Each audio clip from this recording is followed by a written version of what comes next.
মধ্যপ্রাচ্যের উত্তাল সমুদ্রের নাটকীয় মোড়, রণক্ষেত্র ছেড়ে পিছু হটছে মার্কিন রণতরী।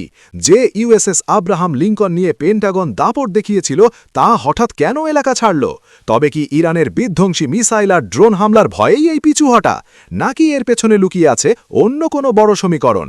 আজ জানাবো পর্দার পেছনের আসল খবর। বেশ কিছুদিন ধরেই ওমান সাগরে অবস্থান করছিল মার্কিন বিমানবাহী রণতরী ইউএসএস আব্রাহাম লিঙ্কন, কিন্তু সাম্প্রতিক গোয়েন্দা রিপোর্ট বলছে ইরান এবং তাদের প্রক্সি গ্রুপগুলোর সম্ভাব্য হামলার মুখে রণতরীটি তার অবস্থান পরিবর্তন করতে বাধ্য হয়েছে। বিশেষজ্ঞদের মতে ইরানের হাতে থাকা হাইপারসোনিক মিসাইল এখন যে কোনো রণতরীর জন্য যমদূত। বিশেষ করে লোহিত সাগর এবং ওমান উপসাগরে মার্কিন জাহাজের উপর হুতি এবং ইরানি ড্রোন হামলার হুমকি এখন আর কেবল কথার কথা নয়, বরং এক কঠিন বাস্তবতা। রণতরী সরিয়ে নিলেও ইসরায়েলকে বাঁচাতে মরিয়া ওয়াশিংটন, আর সে কারণেই মাঠে নামানো হয়েছে বিশ্বের অন্যতম শক্তিশালী আকাশ প্রতিরক্ষা ব্যবস্থা থার্ড।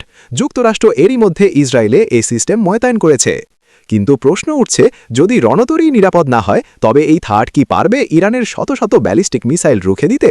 সামরিক বিশ্লেষকরা বলছেন, রণতরীর পিছু হটা আসলে মার্কিন কৌশলের একটি দুর্বলতাকে স্পষ্ট করে তুলছে। একদিকে ইরান ঘোষণা দিয়েছে তাদের সার্বভৌমত্বে আঘাত করলে কেউ রেহাই পাবে না, অন্যদিকে আমেরিকা চেষ্টা করছে সরাসরি যুদ্ধ এড়িয়ে ইসরায়েলকে সুরক্ষা দিতে। ইউএসএস আব্রাহাম লিঙ্কনের এই সরে যাওয়াকে অনেকে ইরানের মানসিক বিজয় হিসেবে দেখছেন। তবে কি মধ্যপ্রাচ্যে মার্কিন আধিপত্যের দিন শেষ হয়ে আসছে? সময় এবং যুদ্ধের ময়দানই দেবে সেই উত্তর। আপনাদের কি মনে হয়, মার্কিন রণতরীর এই মুভমেন্ট কি কৌশলগত, নাকি সত্যি ইরানের হয়? কমেন্টে আপনার মতামত জানান। ভিডিওটি ভালো লাগলে শেয়ার করুন এবং নিয়মিত খবরের জন্য আমাদের সাথেই থাকুন। ধন্যবাদ।